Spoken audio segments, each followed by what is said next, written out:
Olá, amigos, estamos de volta agora e dessa vez para tirar aquelas dúvidas que ficaram, né, sobre o autismo, como nós combinamos ontem.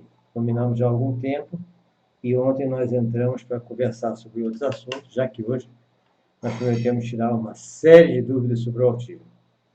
Então, aproveitando para agora no início para falar o que nós estaremos, né, amanhã nós estaremos. Oi, boa noite para todos que estão entrando aqui.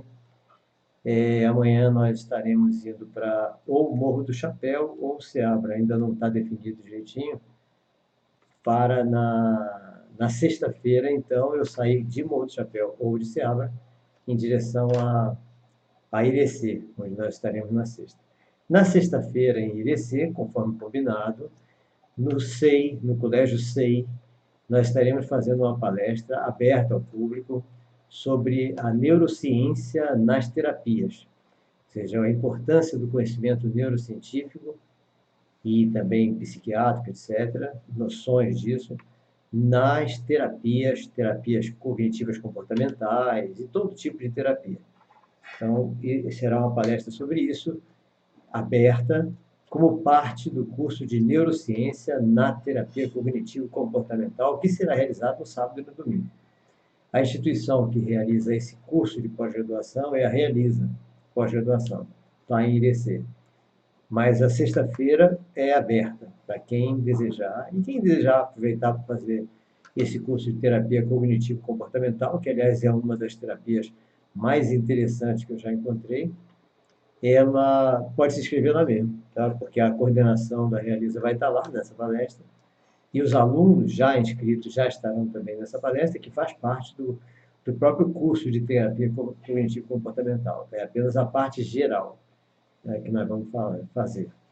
Bom, vamos começar então vendo o que nós vamos responder. Uma das perguntas que eu selecionei tem a ver com uma inquietação das futuras famílias, né? Das crianças, dos adolescentes que vão construir família, pensando o seguinte: já se nasce autista ou pode o autismo ser desenvolvido no processo da vida? Bom, o que nós temos em relação a isso? Até há pouco tempo, nós achávamos, tínhamos certeza absoluta que o autismo era genético apenas, então todo autista já nasceria autista e o desenvolvimento do autismo se daria a partir dos 2 anos e meio, 3 anos, 4, por aí, é que ele apareceria, ou seja, o gene já estaria definido como gene do autista e a qualquer momento haveria o disparo desse gene. Mas William Shaw, um dos pesquisadores mais antigos em relação ao autismo e TDAH, Aderbal Sabra, um dos mais importantes pesquisadores do autismo e TDAH brasileiro, esse com vários pós-doutorados nos Estados Unidos, e diversos outros pesquisadores andaram descobrindo por esse período todo que possivelmente há algumas causas para o autismo que podem não estar relacionadas ao autismo genético. Então seria o início do autismo sem que houvesse uma predisposição genética. Está comprovado isso? Ainda não. Ainda há muita dúvida. Aliás, muita coisa na ciência médica, é importante que nós saibamos, todos, inclusive os que estão fazendo faculdade de medicina, muita coisa é um modelo, muita coisa é modelo que a ciência produz com base naquilo que conseguiu descobrir. Então, com base em todas aquelas evidências atuais, comprovações atuais, cria-se um modelo e utiliza esse modelo como sendo o modelo real daquela patologia, daquele transtorno, daquela síndrome. Mas a qualquer momento, esse modelo pode ser alterado por novas evidências que vão chegando. Então, como o autismo existe muita gente pesquisando sobre o autismo, muita coisa pode vir a contestar aquilo que está hoje nos livros de medicina. Né? Então, por enquanto, o que nós sabemos a maioria dos casos de autismo parece ser genética e pode disparar ou não, e normalmente toda toda a literatura médica mostra que eles normalmente disparam entre 3 e 4 anos de idade, nunca depois disso. Só que nós estamos acompanhando casos de 3 autistas na Inglaterra, autistas agora, depois de adolescentes. Então, depois de completarem 14, 15, 16 anos, eles eram perfeitamente pessoas comuns, como outras quaisquer, sem nenhum transtorno, sem sintomas de nenhum transtorno, nenhuma síndrome, morando num país africano muito pobre. Se transferiram para a Inglaterra, para a Grã-Bretanha, e lá, quando eles estavam nesse país pobre, eles só se alimentavam de comida que eles mesmos plantavam. Quando eles se transferiram para a Grã-Bretanha, eles começaram a frequentar McDonald's da vida, ou seja, começaram a comer tudo aquilo que nós já estamos acostumados a comer e que vem com conservantes químicos, agrotóxicos, transgênicos, aquelas coisas todas. Então, eles, de repente, já nessa idade, tido uma vida perfeitamente comum, igual de todos os outros, de repente se transformaram em autistas na modalidade mais severa que existe, ou seja, perderam a fala, perderam capacidade de visualização, de relacionamento social completamente. Então, isso está espantando a ciência médica mundial, porque eu, pelo menos, nunca vi na literatura médica algum caso do autismo disparado com essa idade, 14, 15, 16 anos. Então, como vocês veem, são muitas as dúvidas. E a cada dia que passa, mais dúvidas vão aparecer. E mais dúvidas vão ser sanadas e outras dúvidas vão aparecer. Então, o autismo, hoje, nós achamos que ele pode não ser exclusivamente genético e pode ser disparado por outros processos. Tá? Essa é uma possibilidade. Outra pergunta é: o aluno com transtorno de espectro autista que não fala pode vir a falar? Qualquer pessoa que não fala pode vir a falar sim. Eu tenho até um relato de um caso de uma das escolas que o IUP apoia, uma escola pública até municipal do estado do estado do Rio de Janeiro, se não me engano, que a gente apoia. Havia uma criança muda. Tá? Essa criança muda, todos acharam que era muda. Só que, de repente, o que aconteceu? Numa reunião dessas que eu peço para as escolas fazerem, de assembleia escolar, ou assembleia de classe, em que estavam presentes a faxineira, com muita contragosto, ela disse que não tinha nada a falar lá, ela não era professora, não sei o quê. Aí, de repente, a faxineira levanta a mão quando estavam falando do garoto mudo, que era mudo em casa, mudo na escola também. Aí ela disse: ele não é mudo, não, ele fala. Eu estava varrendo outro dia e ele me pediu uma vassoura com maior naturalidade. Eu dei a vassoura para ele e ficou varrendo, conversando comigo. Ou seja, o garoto não era mudo. Então, repare o seguinte: o não falar pode ser um bloqueio. E esse bloqueio, como é que nós vamos descobrir esse bloqueio? Porque ele só vai desbloquear se ele tiver muita confiança em quem está com ele, sentir uma empatia muito grande por quem estiver com ele. Então, nós precisamos observar, num colégio, numa instituição, nós precisamos ter todas as pessoas da instituição numa reunião dessas, de conselho escolar. Por quê? O que um professor vê não é a mesma coisa que o porteiro vê, que a merendeira vê, que a faxineira vê. No caso, foi a faxineira. E ela não queria estar lá. Né? Se ela não estivesse, o garoto continuaria mudo. Ou seja, ela estando, todos puderam, então, começar a criar estratégias para quebrar o bloqueio dele. Isso é muito interessante. Então, é muito importante que a gente pense nisso. Ou seja, todas as possibilidades existem de alteração nas condições orgânicas, físicas de qualquer um de nós. Repare o seguinte: porque muitas coisas são bloqueios emocionais, principalmente em crianças. E ainda tem mais um detalhe: mesmo que ele tivesse um impedimento orgânico na fala, aos que tiveram na minha palestra em Brumado, lembro que eu falei isso. Ou seja, o nosso cérebro, ele está o tempo todo trabalhando para reduzir todos os nossos sintomas, todos os nossos males. Então, a cada dia que passa, se nós estivermos trabalhando a nós mesmos com a preocupação de uma elevação constante da nossa autoestima, se nós estivermos trabalhando nossos filhos, nossos alunos, nossos amigos, nossos colegas, aqueles que estão conosco, nossos pacientes, com a constante elevação da autoestima, nós estamos conseguindo fazer com que o cérebro dessa pessoa, nosso aluno, nosso filho, esteja trabalhando a favor dele, porque o cérebro, ele sabe o que fazer, ele tem o que fazer para corrigir todos os nossos problemas.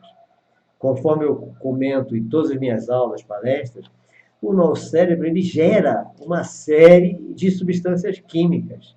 São os neurotransmissores. Essas substâncias químicas que produzem e estimulam a geração de hormônios e outras substâncias pelo organismo todo, são justamente as substâncias que nós precisamos. Primeiro, para a nossa estabilidade emocional. E segundo, além da estabilidade emocional, para curar um monte de doença, um monte de coisas que nós temos. E diminuir muito o nosso tempo de recuperação de uma doença qualquer, de uma gripe, de um resfriado, uma coisa qualquer. E trabalhar realmente na cura de várias coisas. Entre elas, a mudez. Essa mudez que é um bloqueio emocional, certamente. Aí, o que nós precisamos fazer é o seguinte: não há limite para o nosso organismo. Não há limite para a nossa mente. A nossa mente não é o cérebro apenas. Nossa mente é o cérebro, o coração e o intestino. Todos nós sabemos, quer dizer, todos que estudam biologia, que nós temos 100 bilhões de neurônios na nossa mente, no nosso cérebro, nós temos alguns milhares de neurônios no nosso coração e nós temos milhões de neurônios no nosso intestino. Isso significa que nós temos 3 cérebros: o cérebro craniano, o cérebro cardíaco e o cérebro do intestino. Eles 3 trabalham em conjunto e eles fazem o que eles puderem para consertar tudo que está errado na gente. A única coisa que precisa é que nós estejamos com a nossa autoestima elevada. Então, a nossa preocupação tem que ser elevação da autoestima. De quem? Primeiro, nossa. Porque nós, estando com a autoestima elevada, nós teremos sempre criatividade, sempre, né? Ideias boas, etc., para que nós possamos desenvolver esse trabalho com nossos alunos e também estimular nossos alunos. Então, a criatividade nossa é fundamental, a autoestima nossa é fundamental para a nossa criatividade e para nós desenvolvermos a autoestima dos nossos alunos, dos nossos pacientes, etc. Então, gente, existe a possibilidade, sim, não só do aluno com TA que não fala vir a falar, como qualquer comorbidade, qualquer problema vir a ser consertado ou, no mínimo, ou pelo menos minimizado. Tá? Isso é fato. Outra pergunta: por que o autista se incomoda com barulho? Por que o autista se incomoda, alguns se incomodam com toque e por que alguns se incomodam com a luz? Então vamos ver o seguinte: até aí, lá em Brumado, eu estive conversando com um dos adolescentes que estava comigo, né, até comentou: será que eu sou autista? Que eu tenho uma hipersensibilidade à luminosidade, mas em casos específicos, como por exemplo, de noite, de repente a luz dói, né? De dia estar no escuro me incomoda. Então, isso é um sintoma semelhante aos sintomas do transtorno do espectro autista, sim. Não que você seja autista, né? Mas o que significa isso? Grande parte dos transtornos de espectro autista, das pessoas que têm alguma área do espectro TA, desenvolve uma hipersensibilidade ou auditiva, que é a mais comum, ou visual, tá? Que também não é muito incomum, ou tátil, que é a parte do toque. Então, é muito importante nós vermos que, primeiro, cada um é diferente, não tem ninguém igual. Então, não vamos padronizar o autista, porque não tem ninguém igual. Aliás, não tem ninguém igual ao autista ou sem ser autista também. O que nós precisamos é saber que as pessoas precisam ser entendidas e respeitadas na sua individualidade, seja autista ou não seja autista. Então, essa hipersensibilidade é fácil de nós percebermos. Primeiro porque, se for auditiva, o autista vai botar a mão no ouvido toda vez que tiver um som mais alto, vai ficar incomodado. Então, a gente está vendo claramente. Ele vai sair na luminosidade, ele vai sentir uma dor de cabeça, vai tapar os olhos, etc. E alguém vai pegar nele, ele sai, ele se incomoda, aquela coisa dele. Então, é fácil, pela observação do autista, nós sabemos qual é o tipo de hipersensibilidade que ele tem. Então, isso é importante. Nós vemos porque nós precisamos respeitar isso. Então, é muito comum uma dessas três, ou as três hipersensibilidades também. Mas não é só isso que nós temos no autista também, não. Nós temos, por exemplo, deixa eu ver se está aqui, não. Sobre as estereotipias do autista. Uma estereotipia do autista não é para nós combatermos e fazermos ele parar, não é isso. Porque muitas vezes uma estereotipia do autista é uma maneira ele compensar uma insatisfação que ele está tendo. Por exemplo, o autista realmente, de repente, começa a querer girar, porque ele se sente bem girando. Não tem nada que mandar ele parar de girar, deixa ele girando. Tá? E se ele está girando, por exemplo, no shopping, chega um monte de gente para segura ele, não segura nada, deixa, cuidado para ele não se machucar, mas deixa ele girando, ele quer girar. O autista pega um brinquedo de rodar e fica rodando, para de rodar, não para coisa nenhuma, temos que respeitar, ele é assim. Tá? Então, por exemplo, tem uma das minhas alunas que ela não consegue absolutamente deixar de despentear meu cabelo todo quando chega perto de mim, não tem como. Por quê? Aquilo é uma satisfação para ela isso. Então eu estou lá no meu escritório, estou andando, né? Ela vem, despentei meu cabelo todo, eu estou com quem eu estiver conversando, eu continuo conversando numa boa, como se nada tivesse acontecido, o cabelo todo despenteado. E não estou nem aí. As pessoas de lá também não estão nem aí. Os colegas também não estão nem aí. Todos estão achando na naturalidade. Porque todos sabem que tem que respeitar esses momentos. Outro autista que chega, de repente, e começa a bater com palma, batendo palma.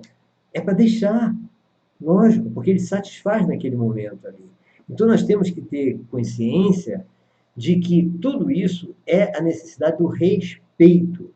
O autista é uma pessoa diferente, como todos nós somos diferentes uns dos outros. Todos nós temos necessidades diferentes uns dos outros. A diferença é que no transtorno de espectro autista, algumas dessas necessidades são impulsivas e são difíceis de serem contidas e nem são para ser contidas, porque eles precisam disso. Então, nós temos que saber que, em primeiro lugar, nós temos que respeitar. O respeito é importantíssimo. Além do respeito, nós precisamos, então, tentar identificar meios de reduzir os sintomas. Então, são duas coisas. Respeitar aquilo que ele faz, mas desenvolver meios para reduzir aquele sintoma, ele não precisar mais fazer aquilo. Remédio para parar? Não, peraí, calma. Nada que dá remédio para parar isso, não. Então, isso é muito perigoso. Outra.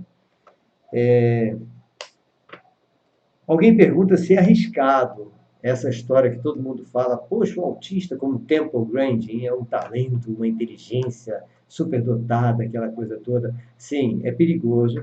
A gente não deve comentar isso muito com os pais, para eles não criarem realmente uma expectativa de que meu filho é autista, vai ser um gênio. Não. Gênio, alguns podem até vir a ser um gênio, sim, não há dúvida. Mas não é todo autista que vira gênio. Não é. Os autistas que são diferentes, e é todo garoto, é todo aluno que vira gênio? Não, então o autista, assim como qualquer aluno que não é autista, ele pode virar gênio e pode não virar gênio. Apenas no caso do autista, nós estamos vendo mais autistas que acabam desenvolvendo de uma maneira muito tranquila, muito boa, uma determinada área da inteligência. Então, isso dispara de uma forma tão clara que aí todo mundo pensa, pois todo autista vai ser gênio. Não é bem assim. Tá? Então, nós temos que tomar cuidado realmente para não criar essa expectativa. Aliás, por falar nisso, nós temos que tomar cuidado também para não criar a expectativa de gêniozinho na escola, que é um perigo. Todos os gêniozinhos que eu vi apresentar, que foram apresentados, principalmente nos Estados Unidos, foram apresentados à mídia, que é o meu filho é um superdotado, meu filho é isso, meu filho é aquilo, todos eles estão em tratamento psiquiátrico hoje. Por quê? Porque eles foram mostrados à mídia cedo, novinhos, e começaram a pular etapas. Todo estudante de psicologia, todo psicólogo sabe que pular etapa é um perigo para a formação cerebral da criança, para todo o seu desenvolvimento intelecto e emocional, e então isso pode desestruturar a pessoa de tal forma que ela vai acabar caindo no tratamento psiquiátrico mais tarde, como todos caíram. Então, esse é um perigo, tá? Então, nós não, muito cuidado ao fazer essa identificação de gênio, não, nada disso. Agora, como perceber a área que o autista se destaca melhor? Sim, isso é uma coisa importante para todos os nossos alunos e nossos filhos. Que é o quê? A escola, às vezes, está preocupada em que ele seja bom em matemática, português, história, geografia, ciências, inglês, espanhol, arte e etc. e tal, né? E esquece de ver qual é o talento e qual é a habilidade dele. Então, nós temos que mudar isso. Nós temos que mudar isso para que a nossa escola não seja a mesma porcaria de sempre, tá? Que não faz formar ninguém que preste, que só faz criar um bando de papagaio, repetidor de respostas prontas, tá? Decorador de questões que vão cair na prova para tirar 10 sem saber porcaria nenhuma, 2 dias depois já não sabe mais nada. Então nós temos que mudar isso. E essa mudança tem que ser rápida, muito rápida. Então, o que nós temos que fazer é procurar entender em cada aluno, em cada filho nosso, em cada aluno, isso é bom na escola, né? As habilidades e competências que eles têm. E isso a gente pode descobrir a qualquer momento. Então, todos os professores, todos os profissionais da escola, que todos são educadores, o cara pode ser porteiro, mas é educador, pode ser bibliotecário, mas é educador, estarem atentos a habilidades e competências. Porque ao descobrir uma habilidade e uma competência, nós devemos desenvolver esse aluno dentro dessa habilidade e competência, que ali ele vai ter sucesso na vida. Ali ele vai ser maravilhoso. E, com isso, a gente tem que tomar um cuidado, porque muitas vezes a gente descobre qual foi a competência e habilidade, só que o pai quer que ele seja médico, advogado ou engenheiro. E a competência e a habilidade dele não está nem na medicina, nem no direito e nem na engenharia. Então, eu já tive contato com alguns pais que reclamaram demais quando eu estimulei o filho deles a fazer uma coisa, uma área que eles não pretendiam. Eles queriam essas três, ou direito, ou engenharia, ou medicina. E o garoto era apaixonado por música. E os pais desesperados, porque eles não queriam que ele fosse músico, né? Então, esse não é autista, mas podia ser autista também. Só para encurtar a história, já que a gente não está falando disso, esse menino hoje está ganhando muito bem lá em Portugal, pela Unesco, desenvolvendo frequências musicais para o desenvolvimento da inteligência das crianças. Musicais. Ele fez mestrado e doutorado em música, tá? E começou aqui na Bahia, na Universidade Federal da Bahia. Então, gente, nós temos um dos passos é isso. É autista? Não é autista? É TDAH? Não é TDAH? Seja o que for. O nosso tratamento tem que ser a descoberta das competências e das habilidades para estimularmos o aluno, não para ele passar em português, matemática, história, geografia, ciência, coisa tudo. Isso aí é ridículo, tá? Eu acho absolutamente ridículo a criança ter que passar em tudo isso. Tem coisas que ele não precisaria nem passar sem ter dificuldade, porque a habilidade é outra, né? E nós temos que ver como fazer, tá? Na minha escola, eu estou fazendo de tudo para conseguir fazer com que isso sutilmente seja uma realidade e a gente só tenha sucesso lá dentro. Ou seja, garanto sucesso em cada um, todos os nossos alunos, sem exceção nenhuma. Mas eu sei que é um pouco difícil, porque para quebrar essa resistência, não só dos pais, mas como dos professores também, dos alunos não. É um pouco complicado, porque todo mundo já está preso naquilo. Não, ele tem que passar na minha matéria, senão vai ser reprovado. Não, a minha matéria é mais importante, ele tem que passar na minha também. E eu cá pensando, ele tem que passar em matéria nenhuma, ele tem que passar na matéria que ele tem competência e habilidade para ter sucesso na vida, ser feliz o tempo todo. E é por aí. Bom, mas vamos às nossas perguntas do autismo, que eu já estou falando besteira. Oi, Tiago. Tiago, eu não sou seu guru.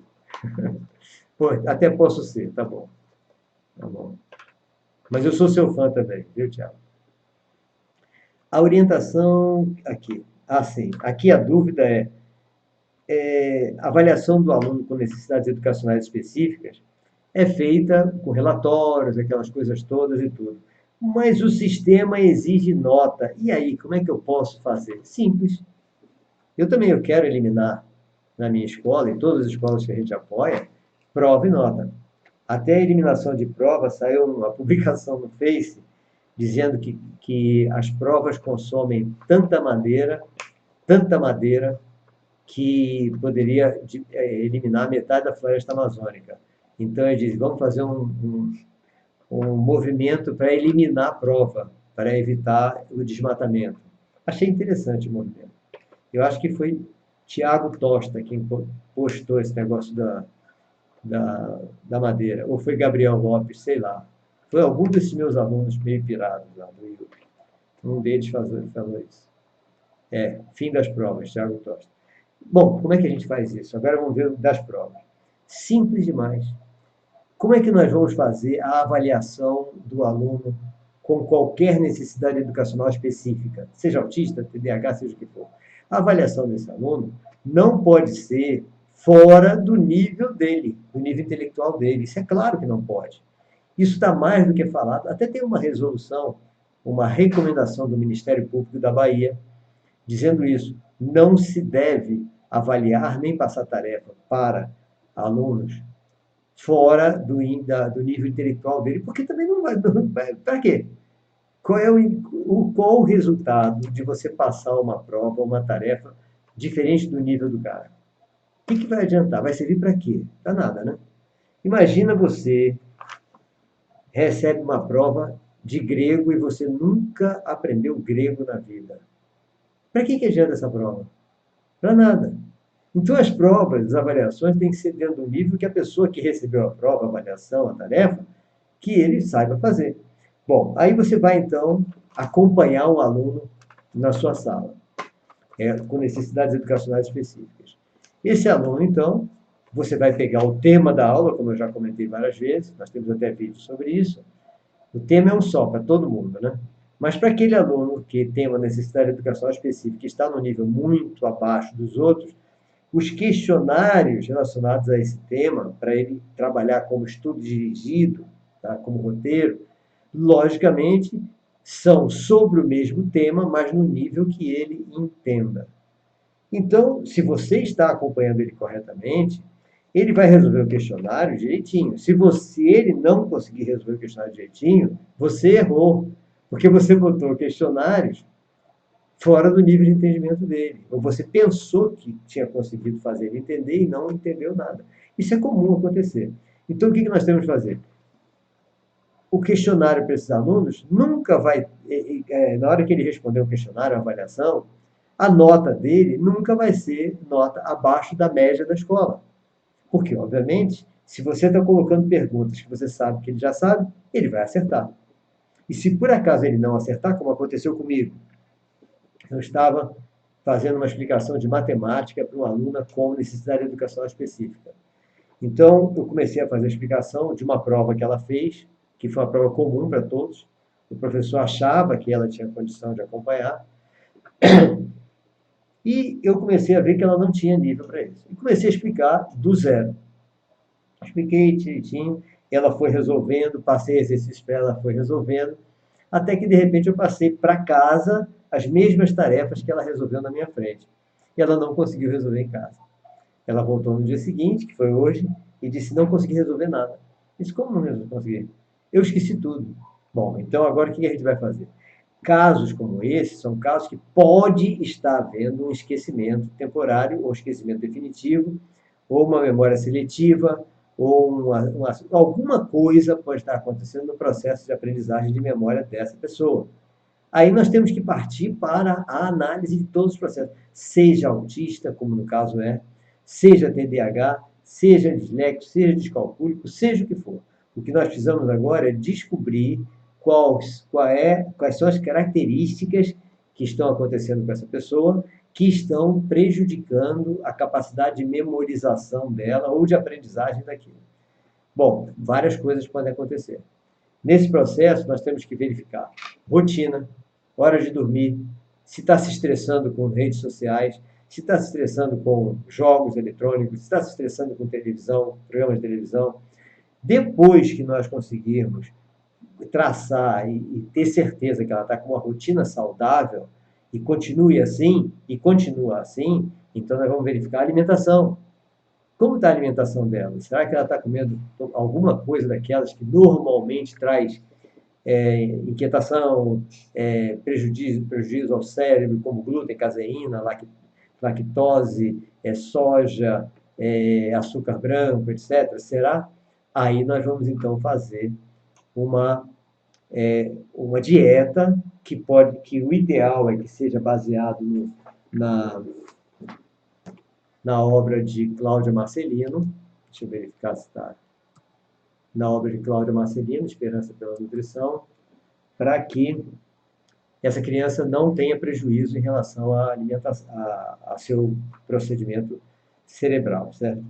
Então, isso é importante. Então, aí nós vamos ver, está com a alimentação correta, está com a rotina correta, está sem estresse, está tudo isso, tranquilo, ela vai melhorar, ela vai começar a recuperar e poder aprender. O que nós não podemos é insistir que uma criança com necessidades educacionais específicas aprenda se ela tiver sintomas desnecessários. Olha o que eu estou falando. Sintomas desnecessários, que são sintomas que claramente estão sendo aumentados ou não estão sendo reduzidos, porque ninguém está se dando ao trabalho de verificar a alimentação da criança. Ninguém se deu ao trabalho de mandar para um médico pediatra nutrólogo, não é para neuro, não, nem psiquiatra, pediatra nutrólogo, para verificar se a criança tem deficiência de vitaminas, como ômega 3, se a criança está com infecção intestinal tipo candidíase, se a criança está com problemas de tireoide, se a criança está com intolerâncias alimentares. Aí, tratando cada coisinha dessas, os sintomas todos vão reduzir. Então, isso é que é importante nós estarmos atentos, porque o que tem acontecido é as pessoas não investigarem nada disso e partirem para um tratamento com medicamentos. Risperidona, Rivotril, metilfenidato, cloridrato, fluoxetina. Gente, é um monte de química desnecessária, porque são remédios fantásticos, maravilhosos, mas para doenças psicogênicas. E muitos sintomas dos TEAs e dos TDAHs também são sintomas semelhantes aos psicogênicos, mas não são, eles não têm problema psicogênico, eles têm sintomas semelhantes. Então vamos primeiro atacar essa parte que pode ser a causadora desses sintomas, que é a alimentação, falta de vitamina, ômega 3, infecção por candidíase, coisas assim, e nutrição, e comendo coisas que é intolerante, como leite, caseína, soja, caseína, lactose, leite em geral, derivados de leite, açúcar branco, soja, etc. Então, isso é importante porque as crianças não têm condição de aprender. Elas ficam impossibilitadas de aprender com esses sintomas. E esses sintomas, a criança que tem intolerância alimentar, que continua se alimentando dos alimentos que ela é intolerante, o que vai acontecer? Esses nutrientes que fazem mal a ela são transformados em opiáceos do cérebro e agem da mesma forma que maconha, cocaína, LSD, tudo isso. Vira o problema? Aí o que acontece? O cérebro dessa criança fica viciado nesses alimentos que fazem mal a ela. Então ela vai querer comer todo doce que tem glúten, que tem açúcar branco refinado, que tem leite, derivado de leite, porque aquilo passa a ser uma necessidade igualzinha à necessidade da maconha, da cocaína, do LSD, essas coisas todas. Então viram como é perigoso? Então nós temos que fazer esse exame de intolerância o mais rápido possível. E se enquanto não faz, procura um nutricionista que conheça esses detalhes da nutrição adequada para o autismo e vamos começar logo uma dieta rigorosa, tá? Porque o que a gente não pode é prejudicar nossos filhos. Eu, inclusive, já até não aceitei matrícula de aluno no meu colégio quando os pais disseram que esse negócio de alimentação é frescura. Tá, se é frescura, matricula em outro colégio, porque não adianta matricular no meu, você vai gastar seu dinheiro à toa e eu vou gastar meu tempo à toa tentando fazer com que seu filho seja feliz, etc. E ele não vai ser nunca, porque da maneira que você está dando alimentação para ele, ele vai estar bloqueado a vida toda. Mas se você quer bloquear seu filho a vida toda, vá. Se bem que a gente não deveria nem fazer isso, deveria denunciar no Ministério Público. Que, aliás, eu fiquei maravilhado com, eu acho que o pessoal do Pará está aqui, né? Eu vi aqui Maria de Jesus, Maria de Jesus está aqui. Eu vi, Maria de Jesus, aquilo que eu falei para vocês aí em Pixuna, no Pará. A resolução, as diretrizes do Conselho Estadual de Educação do Pará, foi o único que eu vi uma coisa maravilhosa. Ele disse, se a família não concordar com a escola na maneira correta de tratar o seu filho que tem necessidade de educação especial, denuncia ao Ministério Público, que é o Conselho Tutelar. Pronto, está resolvido. Por que o tal negócio? A família pode não querer curar seu filho? Eu acho que a gente tem que pensar seriamente nisso, né? Ela estará cometendo um crime, porque ela está abandonando uma criança que pode ser uma criança perfeitamente normal, mas está fazendo com que ela cada vez se torne mais difícil dela ser educada. Então, gente, como é que a gente transforma em nota? Essa foi a pergunta. Toda avaliação desse aluno, se a média da escola é 5, logicamente, se ele está acompanhando tudo, ele não tem como tirar abaixo de 5, porque você está colocando as questões para ele dentro do nível que ele está acertando.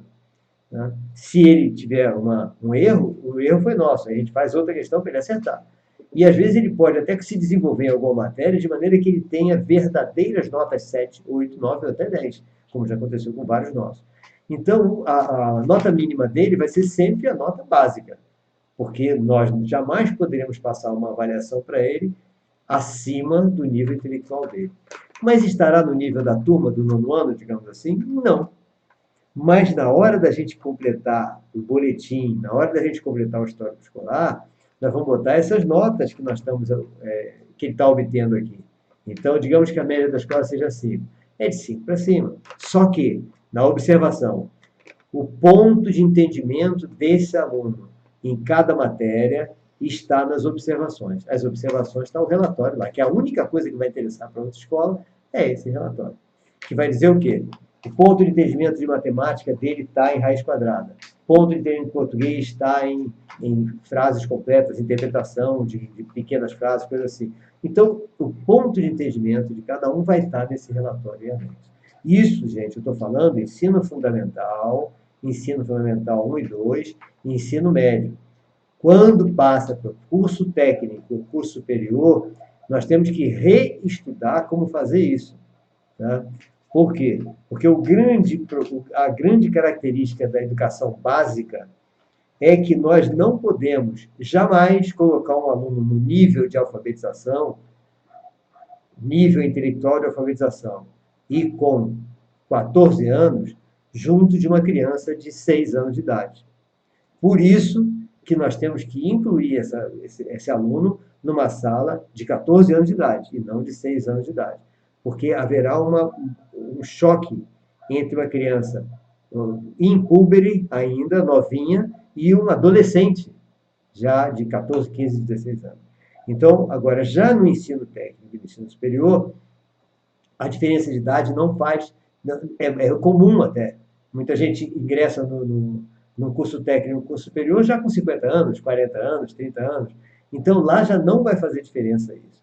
Então, lá, o IFBA, por exemplo, de Seabra, parece, pelo que eu soube, eu ia até conversar com o pessoal, vou ver se eu consigo no dia 16, segunda, terça-feira da próxima semana, me disseram que possivelmente eles têm uma outra maneira de fazer essa inclusão, que é o quê? A pessoa faz 2 anos em um.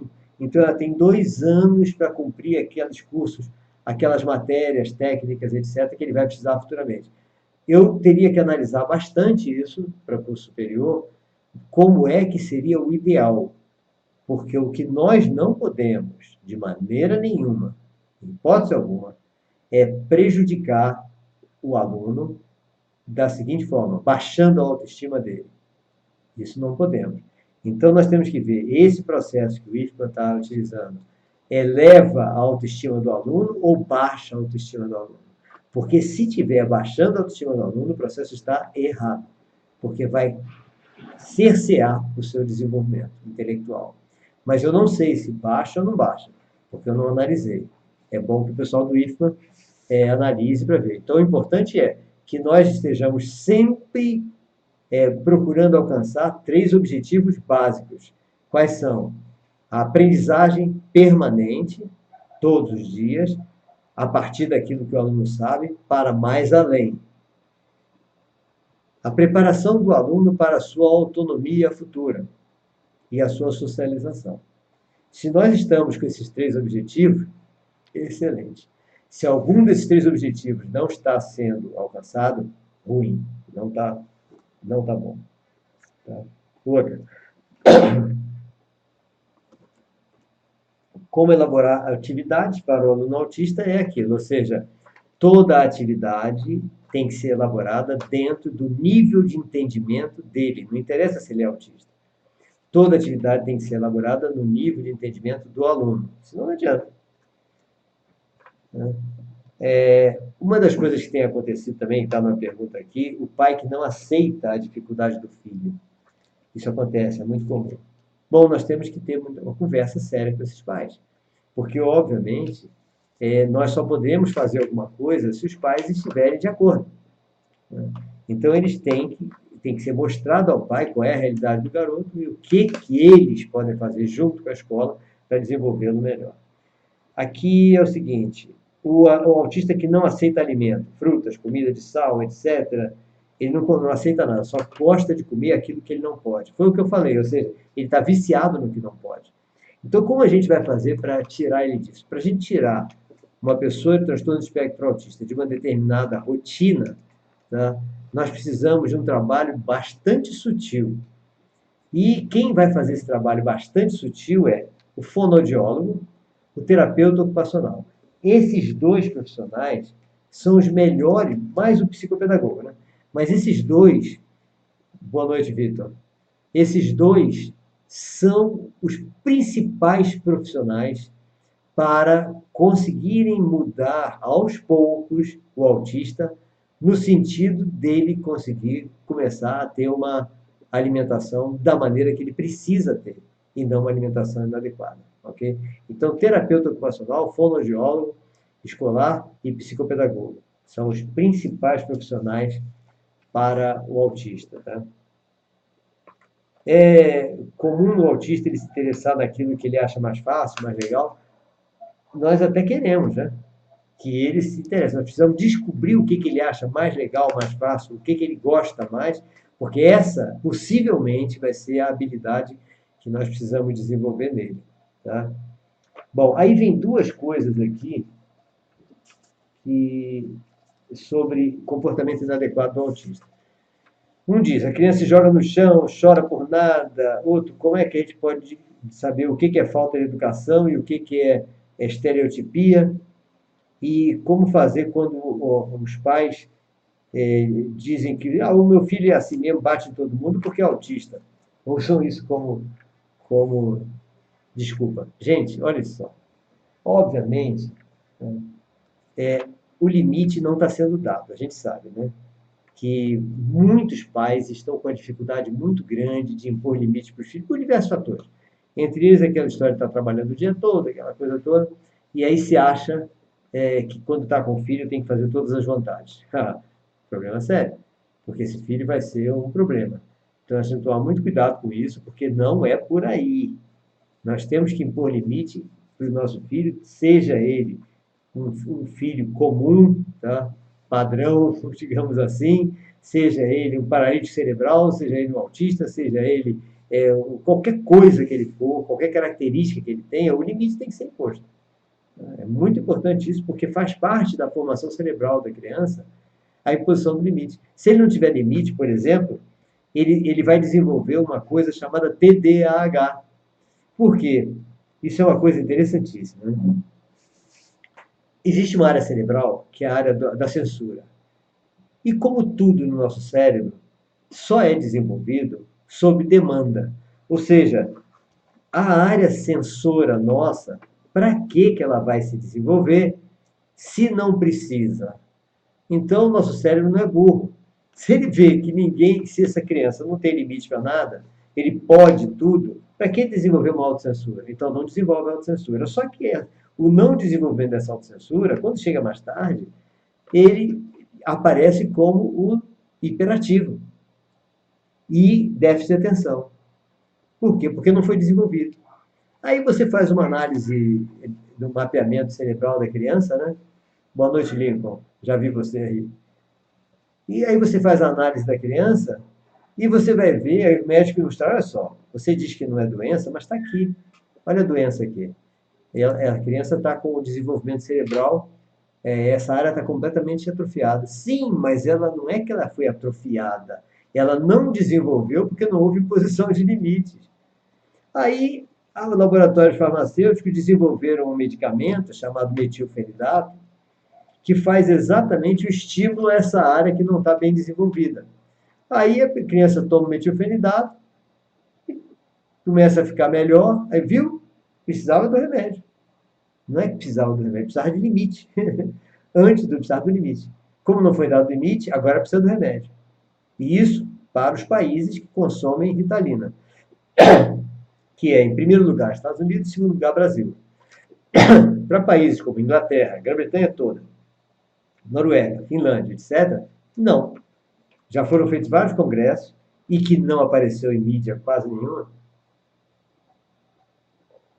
nesses países, principalmente na Grã-Bretanha, mostrando que a imposição de limites à atividade física regular de corrida, salto em altura, salto em distância, natação, vôlei, etc., de atividades que sejam que não sejam que alonguem, né? Atividades que alonguem, faz com que essa criança perca a sua hiperatividade, passe a ter mais atenção, diminua os sintomas do TDAH. Tá? E o autista sofre do mesmo mal. Ou seja, a partir do momento que ele não tem limite, ele desenvolve o TDAH também. Ou seja, o autista é tão normal como qualquer outra criança, principalmente nesse aspecto. Se ele não tiver limite, ele vai desenvolver o TDAH também. Não é porque o autista tem outra comorbidade, não, é porque toda criança sem limite desenvolve o TDAH. Então, com certeza, o TDAH médio, né? Então, com certeza, o autista também, é óbvio que também. Então, é muito importante nós sabermos que imposição de limite é uma coisa importantíssima a qualquer momento. Como a mãe deve agir na situação em que os profissionais, na hora que a criança tem uma crise de autorregulagem, os profissionais ficam perdidos. Bom, quanto aos profissionais ficarem perdidos, nós precisamos o quê? Um processo de formação continuada. Então, nós temos que ter esse processo de formação continuada dos professores, porque as coisas mudam, a criança muda, as características do aluno mudam, as características das famílias mudam, que também é importante, aliás, super importante, porque o processo de interferência negativa da família nas crianças, eu vejo isso muito claramente. Teve uma reunião de pais de um dos colégios que eu apoio, e também no meu, um dos colégios que eu apoio e o meu, eu fiz a mesma coisa. Eu disse para os pais que o ideal era nós termos semi-internato para nós livrarmos os nossos alunos da péssima influência de suas famílias. Aí todo mundo olhou para mim com a cara de que não gostou. Mas é verdade. Ou seja, a família muitas vezes atrapalha mais do que ajuda. Por isso que nós temos que chegar a um acordo. Esse acordo significa, vamos pensar no seguinte, eu não sou farmacêutico, então não entendo de farmácia. Eu sou educador, então entendo de educação. Você é o quê? Então, se o pai não é educador, que tal ouvir os educadores em relação à educação do seu filho? Não, mas ser pai eu sei, não sabe não. Porque olha só, para você ser educador pai é difícil, é muito difícil. Eu, pelo menos, nunca achei fácil educar filho nenhum. Eu sempre achei muito difícil. Todos, graças a Deus, são muito bem educados. Mas dá trabalho, sempre deu e ainda dá até hoje. Tá? Então, quem diz que é fácil, ou não tem filho, ou nunca educou, ou sei lá, é um mágico, né? Um gênio desse. Pode ser. Pode ser. O autista severo, autista severo, na questão do limite, mesma coisa. Só que nós temos que reduzir os sintomas dele. Olha só, o autista severo, como qualquer autista, que está num grau mais elevado, ele pode ter seus sintomas reduzidos. Então, enquanto nós não tratarmos o autista da maneira correta, que será fazer todos os exames clínicos para ver quais são as causas de todos os seus sintomas, nós estaremos enxugando gelo. Então, o autista severo nunca vai melhorar se nós não verificarmos as causas.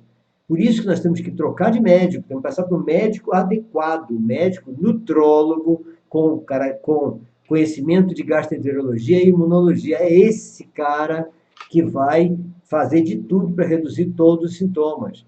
E se houver uma necessidade de manter a risperidona, manter o Rivotril, manter o metilfenidato, manter o cloridato de fluoxetina, tudo bem, mas desde que antes seja feito esse exame clínico para diminuir todas as causas dos sintomas. Aí esse autista severo já não vai ter mais tão severo assim. Eu acompanhei um nos Estados Unidos que era severíssimo. E ele, inclusive, fez um tratamento com um antibiótico para poder, porque descobriu-se que no caso dele havia a, uma das bactérias, né, que é a Clostridium difficile, que estava em quantidade muito elevada. Então, conseguiram um antibiótico para essa bactéria, eliminou a bactéria, mas até contei lá mas não matou a cepa da bactéria. Então, depois ele voltou a ser um autista severo. Aí começou-se, então, a fazer um tratamento nutricional e, no caso dele, houve a necessidade da ingestão de grande quantidade de probióticos e prebióticos.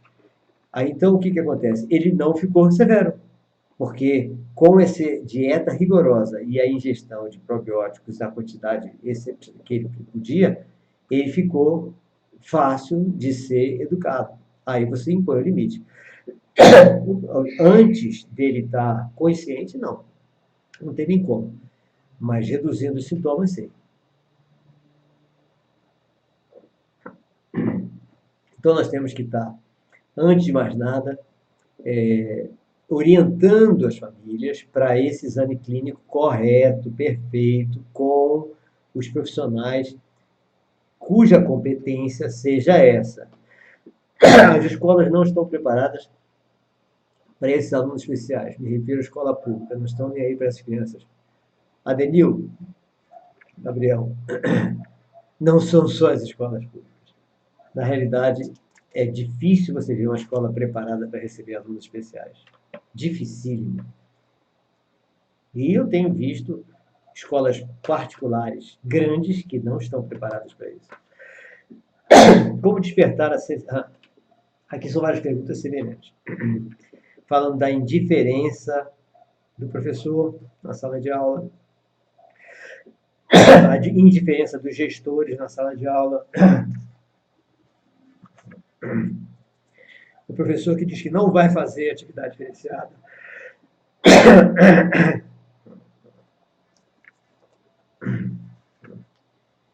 o professor que se recusa a trabalhar com criança autista na escola, o professor que quer fazer, mas a escola não permite. Pronto, então aqui tudo a mesma coisa. Bom, gente, essa parte é lei. Isso é lei. Então isso é obrigatório agora. Então não tem não querer, é obrigado por lei. A lei brasileira de inclusão está aí. Então, é só, se alguém se sente prejudicado, vamos ler a parte da lei que interessa e mover uma ação contra. O problema, que eu vi muita gente comentando comigo, é o seguinte: tá, eu movo ação contra a escola e a escola então vai ser obrigada a receber meu filho e cuidar dele. Será que ela vai cuidar com boa vontade? Olha o problema aí. Isso é um problema seríssimo. Por quê? Todo aluno, para se desenvolver, precisa que o professor goste dele, para que ele goste do professor, para que ele venha gostar da matéria. Isso é básico. Uma coisa que eu falo para todos os meus professores: gente, primeiro passo nosso, conquistar a turma. Tá? Principalmente se na turma tem crianças autistas. Quem não sabe como fazer isso, assista aquele filme Escritores da Liberdade. Ellen Brunner, a professora, ela usou uma técnica, estratégia maravilhosa para conquistar a turma. e depois conquistou os alunos que não haviam sido conquistados no momento da conquista da turma. Então, o primeiro passo é esse. O professor tem que conquistar a turma, tem que gostar do aluno. E já pensou? A gente obriga a escola e o professor a receber nosso filho. Como vai ficar essa parte? Né? Ele vai fazer tudo que ele é obrigado a fazer, mas com vontade, com amor, nunca. Então, eu até colocaria uma ação judicial, mas não para botar naquela escola, para punir aquela escola. E eu iria para outra. Tá? Procurar uma escola que tivesse realmente preparada. Parece que muitas já estão começando a se preparar. Eu estou indo em escolas públicas do Brasil inteiro, do Brasil todo, em tudo que é estado, e estou vendo professores em todas essas cidades que eu estou indo, super empolgados para mudar alguma coisa, professores, dirigentes escolares, agora mesmo em Brumado, tinha uma escola inteira lá, a dona da escola, todo mundo lá. Ou seja, você sentia a vontade de todos lá em Brumado, daquelas 500 pessoas que estavam me assistindo, de mudar. Então, é só procurar. Que vai ter, vai. Pode não mudar agora. Porque essa mudança não é no estalo de dedos. Mas tem muita gente já querendo. Então, eu faria uma ação judicial para punir a escola e levaria para outra. Porque eu não vou botar meu filho numa escola que não goste dele. Isso é fundamental. Porque imagina, uma criança autista, uma criança disléxica, uma criança descalcúlica, uma criança com TDAH, uma criança com qualquer tipo de síndrome, transtorno, etc. Ainda mais se essa síndrome, esse transtorno, traz uma dificuldade grande de aprendizagem, essa criança nasceu sofrendo uma violência. Ela nasceu sofrendo uma violência simbólica. Então, imagina, ela está sofrendo violência o tempo todo. Aí você ainda insiste em colocar do lado de um professor que não gosta dela, que não queria ela ali, que não queria ter esse trabalho, porque diz que não ganha para isso, a violência vai aumentar. Então, o que vai acontecer? Tudo que a gente quer que aconteça com o nosso filho, de desenvolvimento intelectual, preparação para autonomia, socialização, não vai acontecer. A escola está obrigada, fazendo o que é obrigada a fazer, mas ninguém consegue desenvolver a felicidade de uma criança rumo ao seu desenvolvimento intelectual pleno sem gostar dela. Não tem como. Então, é uma coisa terrível. Né? Eu não matricularia lá. A pergunta aqui eu já respondi até lá em Brumado também, em toda a cidade, mas é bom falar. Existe algum amparo legal para o atendimento do aluno no AEE sem laudo médico? Existe. Existe. A nota técnica 04 de 2014 do MEC, nota técnica 04 de 2014 do MEC, que deu origem à Lei Brasileira de Inclusão de 2015 e que está dando origem às diretrizes de educação inclusiva de todos os estados, que por si estão dando origem às diretrizes municipais pelos conselhos municipais de educação, incluem o que está escrito na nota técnica do MEC, que foi o quê? É proibido exigir laudo médico para matricular uma criança na AEE. O que é AEE? AEE é atendimento educacional especializado, não é isso? Educacional, quem entende é o quê? Não é o educador? Não é médico.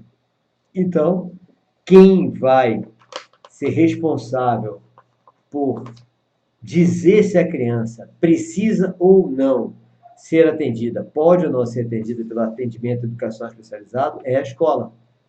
É o educador da escola, é a equipe de educação da escola, que é constituída por uma equipe multidisciplinar composta por pedagogo, psicopedagogo, pode ter um fonoaudiólogo escolar, um terapeuta ocupacional escolar, um psicólogo escolar, tá? Um neuropsicopedagogo.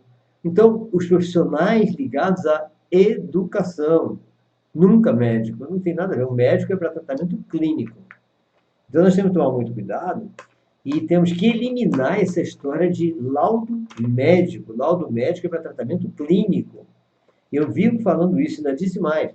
O laudo médico ele é necessário para uma criança que tem um problema, por exemplo, de convulsões, tá? Então, ela tem ataques epiléticos, e aí sim, porque nós precisamos o quê? Saber qual é o remédio que ela nem precisa do laudo. Nós precisamos de saber qual é o remédio controlado que ela toma, quais são os horários de dar esse remédio, aí é outra coisa. Mas para a educação, quem sabe somos nós. Por isso que nós, educadores, essa equipe multidisciplinar, tem que estar constantemente se atualizando para saber, para identificar os sintomas do autismo, os sintomas do autismo leve, moderado, grave, os sintomas do TDAH, os sintomas da dislexia, descalculia, os sintomas da deficiência intelectual, para ver se a pessoa pode ser enquadrada naquilo que o AEE daquela escola atende, ou naquilo que o Centro Municipal de Atendimento à Educação Especializado atende. Até, tem mais um detalhe, se a escola se achar incompetente para fazer o relatório dizendo quais as crianças que vão ser atendidas pelo AEE, a escola então pode passar isso para o Centro Municipal de Atendimento Educacional Especializado. Então, os municípios pequenos podem fazer isso. Lógico, os centros municipais de atendimento educacional especializado se reúnem os profissionais e esses vão fazer o relatório de acompanhamento dessas crianças. Tá?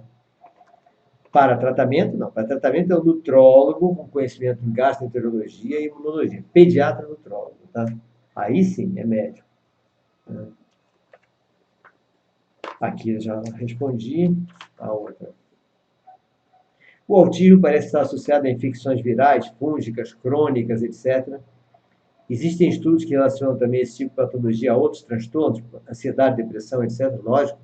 Na realidade, quase todos um monte de comorbidades, etc., pode atingir o autista porque ele é uma criança como outra não, qualquer. Ou seja, ele pode ter ansiedades, depressões, etc., como qualquer criança. E hoje está muito comum. Então, não é que o autista, por ser autista, vai ter ansiedade e depressão. Não, é porque ele é uma criança. E a criança, como outra qualquer, pode ter qualquer tipo de patologia dessa. E hoje está muito comum a ansiedade e até o estado depressivo, porque as crianças estão entrando num processo de estresse com muita facilidade. Uma das coisas que está levando as crianças ao processo de estresse é o excesso de exposição às redes sociais, aos jogos, etc. Qual uma outra alternativa que substitua o leite para uma criança autista? O leite feito de cereais. Eu até falei que a Polishop tem uma máquina de fazer isso. Perguntei até meu filho se pode. Eu não perguntei a ele ainda se a gente pode fazer essa propaganda dessa máquina da Polishop aqui, para que as pessoas que têm essa necessidade comprem. Que aí essa máquina você faz em casa o leite de qualquer cereal, parece. Eu vou ver, assim que eu tiver essa noção, eu passo para vocês, tá? Agora, onde é que você vai aprender isso? No livro de Cláudia Marcelino, que eu acabei de mostrar para vocês. O livro de Cláudia Marcelino, que é Autismo e Esperança pela Nutrição, ensina tudo isso. Tudo isso. Meire, eu tenho esse desejo de mudança, minha equipe também é boa, mas as famílias querem que façamos milagre, transferindo a responsabilidade para nós. É isso. As famílias precisam saber o seu lugar, a sua responsabilidade. Elas querem que a escola faça tudo para o filho e ela fique numa tranquilidade. Até achei interessante, porque teve um feriado escolar que estava planejado desde o início do ano, os pais receberam o calendário e tudo. De repente, uma mãe, uma só também, né, dos 120 alunos, uma mãe só, telefonou: essa escola para toda hora tem um feriado, que história é essa? Foi o único feriado escolar que nós paramos, porque já estava prevista há muito tempo, e toda a escola parava naquele feriado, eu não me lembro qual foi. Todas as escolas pararam naquele feriado. E ela reclamando, por quê? Não quer o filho em casa. Porque o filho em casa é um problema, né? Quanto mais o filho estiver longe de casa, melhor. Na escola. Aí está no local seguro, pronto. Como posso saber quais os genes que são característicos do desenvolvimento do autismo e para ligar ou desligar? Tá? Esse é o trabalho de Karina Grise Oliveira. Então, esse dos genes não é para nós, não somos nós que vamos ligar ou desligar o gene, mas a pergunta foi boa, porque nós temos a Karina, né? Karina Grise Oliveira, que hoje está trabalhando no Hospital Albert Einstein, em São Paulo, e que já está descobrindo diversos genes de diversas síndromes e transtornos ligados ao autismo, inclusive do X frágil, da síndrome do X frágil. E, a partir do momento dessa descoberta, por meio da nova ciência chamada epigenética, vai se tentar descobrir uma chave para ligar e desligar e curar. E vem a cura do autismo. Então, a cura do autismo está chegando, viu? Está chegando porque tanto Karina Grise Oliveira como Alison Watry estão no caminho dessa cura. Imagina, os dois são brasileiros. Né? Todos os dois brasileiros, Karina trabalhando no Brasil, mas Alison Watry nos Estados Unidos, que teve até aquela reportagem com ele no Fantástico desse, né? Mostrando todo o trabalho dele lá nos Estados Unidos. E ele agora é pai de autista, né?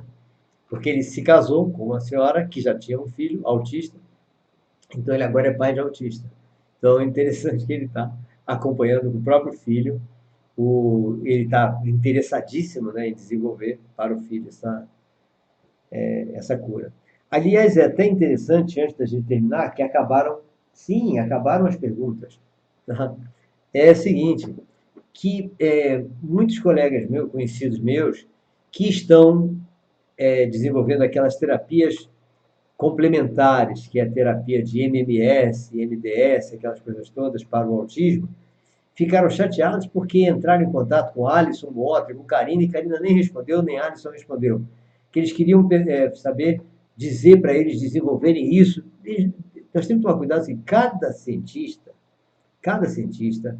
está desenvolvendo uma linha de entendimento, de pesquisa para tratamento ou cura de alguma coisa relacionada ao autista. E essa linha, ele está se dedicando àquela linha, ele não vai se dedicar a outra linha. Então, não tem nenhum interesse em dedicar a outra linha, que a linha é aquela. A de Alisson, a de Karina é semelhante, mas não é a mesma. A de Aderbal Sabra é a da nutrição. A de William Shaw é da nutrição. A desse médico, que é me esqueço o nome dele agora, não estou com o livro dele aqui, é da criação de uma bebida que a criança toma, MMS, MDS, etc. Cada um está desenvolvendo uma área. Então, cada um na sua. Nós não temos que misturar isso. Tá? Então, é muito importante nós vermos o seguinte, nós, como pais de autistas, professores de autistas, etc., nós temos que acompanhar como estão essas pesquisas, verificar quais as que estão disponíveis na nossa área, para nós podermos indicar, e para que nós possamos ter sucesso no desenvolvimento, no caso nosso de escola, né, no desenvolvimento dessas crianças na sua área intelectual, na sua área de autonomia e na sua área de socialização. É o que nós precisamos. Ok? Então, gente, por hoje foi isso. Vamos lembrar, então, que amanhã eu estarei indo, então, em direção à EDC, que eu estarei em EDC na sexta-feira, onde nós estaremos no Colégio SEI, às 18h30, dando uma palestra sobre a neurociência nas terapias em geral, né? Focando principalmente a terapia cognitivo-comportamental, mas nas terapias em geral.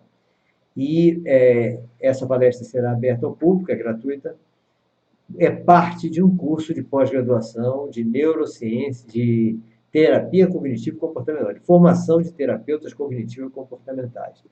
Tá? Aqueles que quiserem até se inscrever nesse curso que está começando agora, já podem aproveitar e se inscrever também, porque o pessoal da coordenação da Realiza vai estar comigo lá no Colégio SEI, às 18h30, nessa parte. E os alunos já inscritos estarão lá também. Tá? Então, quem quiser, quem tiver em Irecê ou nas proximidades, Eldorado, América Dourada, Morro do Chapéu, etc., e quiser comparecer, sexta-feira, às 18h30. Meus amigos Alain, todos que eram os meus meninos, né, do Cláudio Abílio Aragão, da época, que hoje já são todos mestres, doutores, etc., e o que eu os conheci quando estava ainda no ensino fundamental, que estiverem lá, apareçam, por favor, para essa nossa palestra, que eu faço questão de rever todos vocês, ok?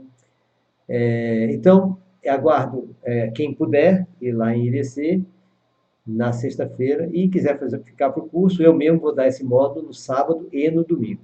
Domingo de tarde eu vou para Seabra, onde estarei dando a palestra para os adolescentes da Alvina Rocha, segunda, no final da tarde, e para os pais, possivelmente, na terça, durante a tarde. Tá? E quarta-feira estamos aqui com compromisso no IUP Salvador, onde nós vamos fazer uma análise de aluno por aluno, e terminando no dia 21, feriado, 21 de abril, sábado, de manhã, um conselho escolar e conselho de classe, e à tarde, com a nossa reunião, que nós teremos um treinamento parental, ou seja, uma reunião de como estimular meu filho ao aprendizado e ao sucesso.